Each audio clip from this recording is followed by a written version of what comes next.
What is up, guys? Winter Kills here. Welcome back to another post-commentary duel video. Things are a little different today, as I am joined by my good friend Adam here. What's up, guys? And a lot of you have been asking, you like, less Winter Kills and more Adam. So we're in the process of this. He's here. You guys hate me. No, I'm just kidding. But we decided to do this post-duel commentary. Just so we just go in depth and dissect the plays that are going on. Talk about our mediocre plays at times, because that's what they kind of have to be. Yep. Sometimes you got to make the mediocre plays, so eventually you can make the better plays. And you get good while doing that, and you learn. That's what we're here for. Yeah. So we got DDD post structure deck because I have proxies. Note for the future: if I do summon Dante Pilgrim, it's actually Beowulf, not Pilgrim, because I didn't feel like proxying one mid-video. So if you're wondering what that is, why I'm summoning a Dante Pilgrim, that's why. So we got DDD versus Metalfoes, as you can see. And yeah, my opening wasn't that strong this game, but it got me there, I guess. So yeah, I just summoned the Kieran with the scales, and that's really it. Like, I end up forgetting my Bismuth Gear Surge, so I'm going to get it during his turn. He was kind enough to let me do that, because I'm bad. Always kind, always. You know, but yeah, the turn's kind of mediocre, just 2 sets. I don't recall what they were at this time, but yeah, just Kieran is always a really good starter. Yeah. All right, what were you doing here? So for this turn, I opened up, I want to say, I honestly can't remember, but I probably opened up pretty decent. Opening up Contract, get the Copernicus. I've got Upstart Goblin. I think I've also got a Lure of Darkness in my hand, and I think this is this might be the video where I resolve 3 allures, but I don't think it is. We played a game before this, or a match beforehand, where I did 3 allures in one turn, but allure can be a little tricky if you're not careful with it, especially playing in DDDs. If you get rid of too many good cards in here, because you're forced to get rid of some combo pieces, so you really want to be careful what you do with the Allure of Darkness. So the one mistake that I think I ended up making, and that I want to start doing from now on, is if I go for Kepler per se and search Contract and I already have an Allure, I'll get the Contract in my hand first and then Allure before doing anything. So in case I draw into the target I was going to search anyways, I can search something different, kind of do a little bit of an audible there. And then going to send Ragnarok, hopefully get him out of the graveyard with a Genghis play later. Going for the fusion with Swirl Necro for Genghis. Pretty standard play. Going to use the Swirl Slime Engrave to get out the Ragnarok, or some card in my hand to trigger the Ragnarok, you see here. Going for Lamia. At this point, the only thing I'm worried about what he has is probably Solemn Strike. He doesn't play Vanities. I'm trying to worry about this Kieran here. And what were you trying to do with this Kieran? I was thinking, I was gonna wait until like a synchro play was starting, but I think what I did here was I just basically let everything. I think I just kind of let it happen just to see where you were gonna go with it, because I didn't know what else you could really do, because I haven't played DDD in a long time. So like I didn't know like the extent of your play like fully. So I don't know if I fucked up in that aspect, but I think honestly just letting. Yeah, I think this is where you let me make a Crystal Wing here. Yeah, I think letting you go off was my honestly best decision, because if I think I did negate some, or not negate something, but bounce some of the Kieran, but you just would have negated it, because I'm pretty sure you make. Yeah, this is the part I should have used Kieran at, bouncing your Gale, whatever that synchro guy is called, because so I could avoid the Crystal Wing. I'd much rather deal with the Hex Blood. Yeah. But so now that I've got Crystal Wing on board, I can negate the Unicorn, but it will not destroy it because Kieran's a bitch. Just in case you were wondering, the Lamia got put on board when the Dark hit the field, Genghis reviving the Lamia. So I did not use Lamia's effect, so I did not have to send anything to grave, nor is it banished. Yeah, now you use Lamia's effect. Yeah. But yeah, we don't know here if you could send the Pendulums on the field to the graveyard for Lamia, so we were just checking that real quick. But we assumed they just couldn't, because it's a different wording than Mass Change, because it. Yeah, Mass Change. It's a weird ruling that I wasn't exactly sure on. So if you guys could help us in the comments, that'd be greatly appreciated. Oh, it sure would. Yeah, because Mass Change says if the card has left the field by this effect, you can still summon it. So that doesn't mean it has to hit the graveyard. But Lamia just straight up says, as I jokingly try to overlay my Crystal Wing and X-Blood, but Lamia just says send to the graveyard, and since the Pendulum can't get sent to the graveyard, I said, I'm not even going to bother with it, I'm just going to send the Witch in my hand to the grave. And I go to swing in. Yeah, I go to Kieran effect, and you're obviously just going to negate it, but nothing's going to happen really, so yeah. It just kind of a swing over for Bumbuku. Jokingly attack with the Copernicus. For that thick-ass 0 damage. Powerful 0. Let's go. And what scale is Bismugear? Is he 8? Bismugear's 8, and Lister is the 5. Yeah. This was the really tricky turn, because I had plays, but it really came all down to what you negated with Hexblood. And I fucked up very heavily with that. Because I got the out right there for the Crystal Wing, like, that's easy enough to do. Yeah, obviously you have to negate that. This was kind of rough right here, though, with this, spell usage right here. Like, what scale do I use? I think I have, like, a fusion set as well with that, And there's the biggest misplay of my entire life. I don't know why the fuck I MSD'd the combination. I was like, thanks. Yeah, that helped me out. I was probably, what I should have done was I don't know if this would have been better, but, like, waiting, because you were probably going to pop. That's what I was going to do. The combination, but I was going to wait for you to, like, what I should have done looking back is now let you declare the effect, and then MST the scale that you were gonna pop it with obviously would have been the Bismugear, so I was gonna hit that. But then that would allow you to get on phase search. Yeah, so I would still get it regardless, unless you. Yeah, here you negated the. You're going for Luster at this point. Yeah, I'm going for Luster, I'm going for. Yeah, you negated the Luster. That's right. Yeah, I negate Luster like an idiot, like he wanted me to, and then he just uses Bismugear to get the 5 scale out of there. Yeah. If you didn't negate the Luster, I probably couldn't make a big board again. I could probably just summon Kieran, and then that's it. So yeah, negating you should have negated the Bismugear for sure, and yeah, that's just basically game from there. Yeah, now that my field is tokens, with all their effects used, I just scoop, and now we're in game 2, obviously. With DDD starting, of course. Yes, I'm well over decided as I do that 1-for-1. Toss that shit out. Get that shit out of here. Yeah, decided that DDD is going to be a going first deck for me, for sure. And then going Kepler off the 1-for-1, sending obviously Necro Slime to grab. It was a Swirl Slime, and then normal summon the Copernicus. 1-for-1 is such a good card, such a good starter card. I wish I could play fucking more of it. That card's busted. But it would probably be an issue for the rest of the format. I don't know. Yeah. Like, if there was more than one 1-for-1, this game would be insane. Mermails would be all over the place. DDDs would have a heyday with it. Hey, my Spiral deck, I'd be tight for that deck too, man. Bunch of... Get all the level 1 dudes out, you know other various synchro decks as well. Probably abuse it.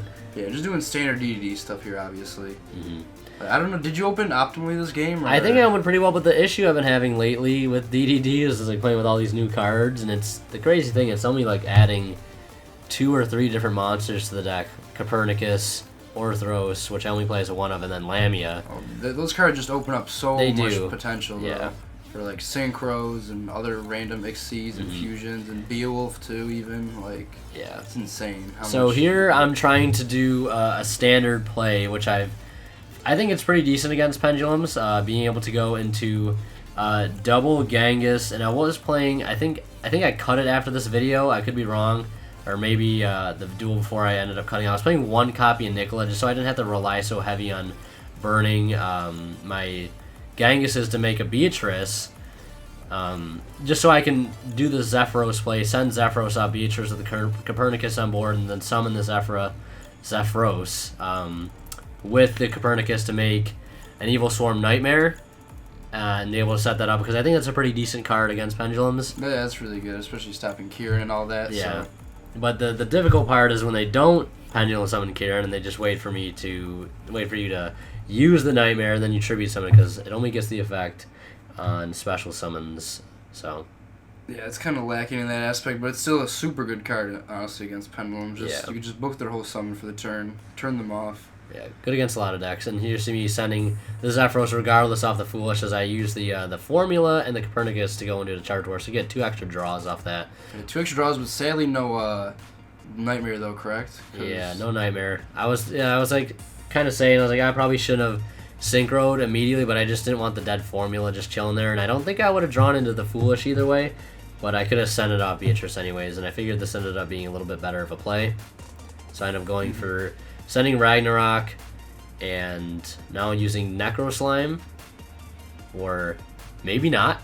Now yeah, that's right. Use Lamia from your hand. I wanted to get the Kepler out of my hand so I didn't have to banish something else. Yeah, the Kepler, my bad. And then here I follow up, I'm pretty sure, by making a Hexblood. Yeah, that looks like it would be the best play in this situation. So I don't know what else is in your grave, but not really much. I mean, you got a decent amount of room, but... Yeah, I'm debating. I think I'm going to cut Odd Eye's Meteor Burst. And if I already didn't... My extra deck right now, by the way, is like 20 plus cards, because I'm just testing what comes up as the most optimal.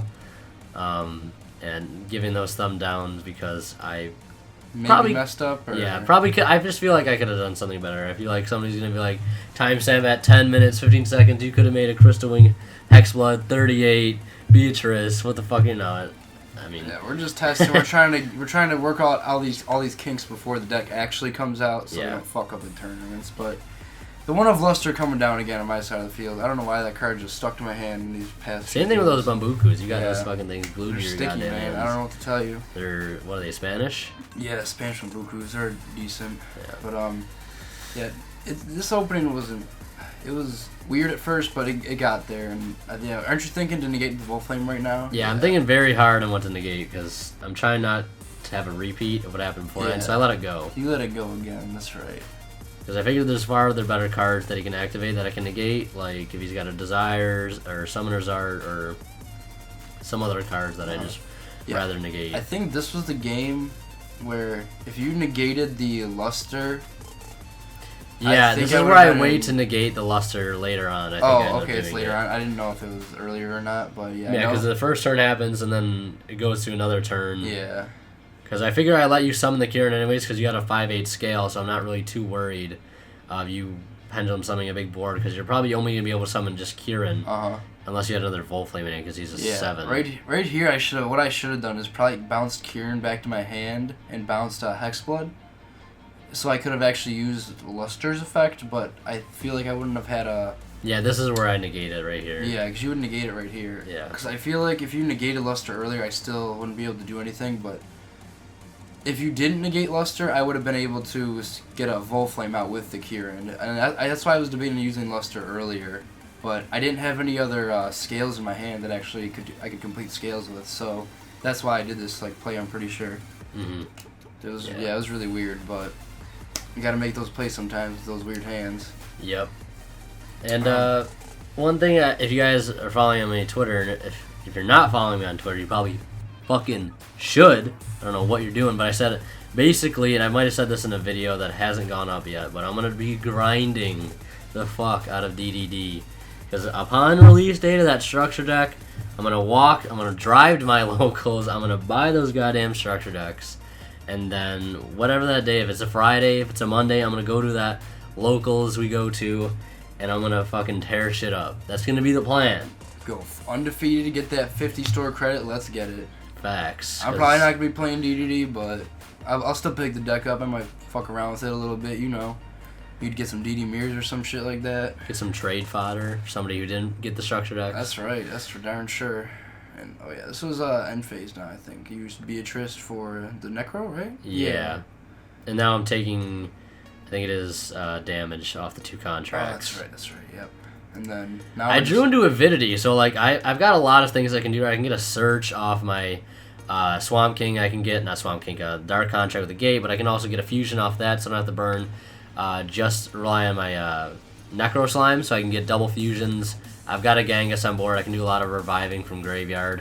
And I've got a Pot of Acquisitiveness, which I really, really love this card in here. I just wish I could see it more, but all at the same time, I wish I could see it less. Yeah, I feel like it's really bricky if you play more than one, just because you're not going to always banish 3 cards per turn. Yeah. But although sometimes, it depends, sometimes you can banish 3 on a first turn if you do double Slime and then a Lamia getting banished for a Synchro. It can be pretty easy, but then I guess at that point you're trying to gear your play towards getting that quota completed by the end, so you can use the Acquisitiveness so you have the 3 targets available to banish, and that are banished and return them into the grave, so it probably force a more weird play style, I guess, if that's the way I can put it. Yeah, this part of the duel is really crucial too, because I'm just sitting on a Kieran, and you got some threats on that board. Yeah, I've got a lot of plays to make. Yeah, you got a lot of stuff, and that's why I was really thinking right here, like, what to do with this Kieran, and what am I gonna bounce back? Mm-hmm. So this was kind of rough.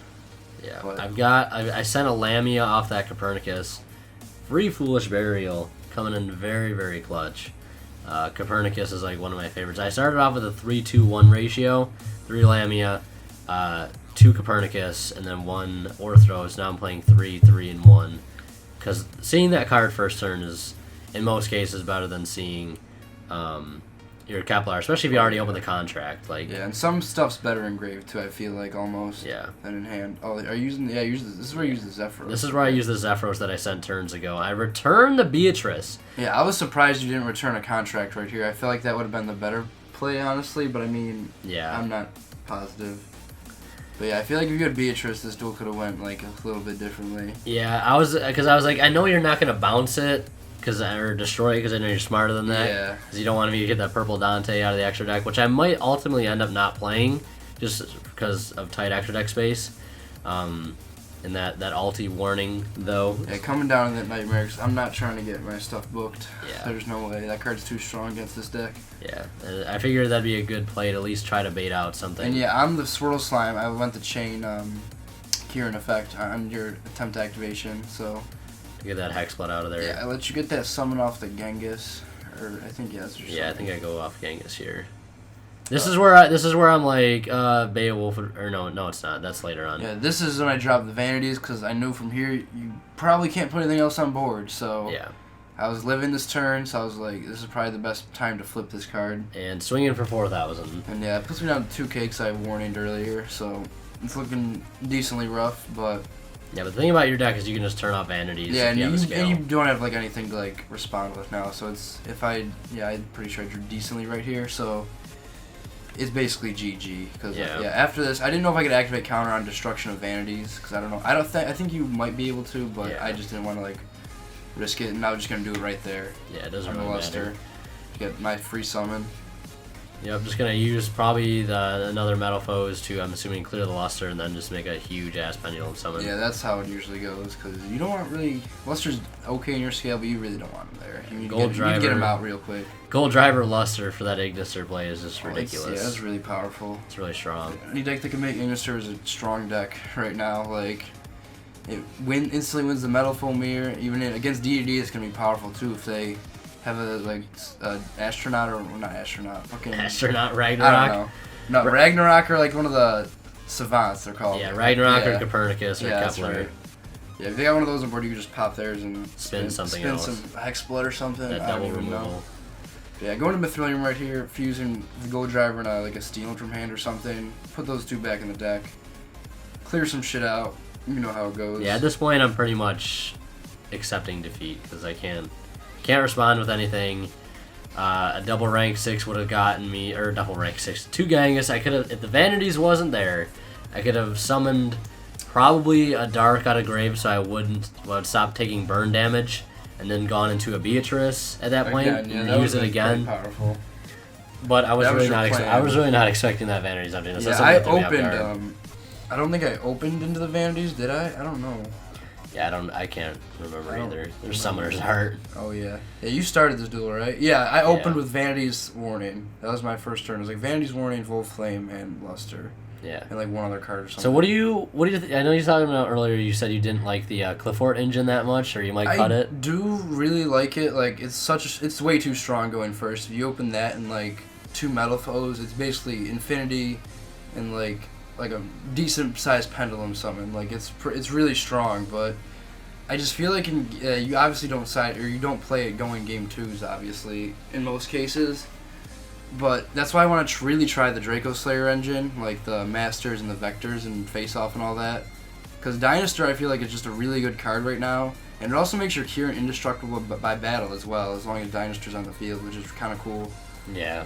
But I always thought like the 2 could go together really well, but I've never seen it really be brought to fruition by anybody. Yeah. There's the Luster. It's the field. Or not the Luster, the Ignister. I'm fucking up so many card names this video, but it's all good. Hope you guys enjoyed the video, this dual commentary. Maybe we'll do some more in the future. Hope you enjoyed it. If you did, hit that fucking like button. Smash that motherfucking like button. Smash that motherfucking like button. And yeah, hopefully you guys enjoy. Leave some comments down in the comment section below, obviously. And as always, guys, we're gonna kill signing out. We'll see ya in the next one. Peace.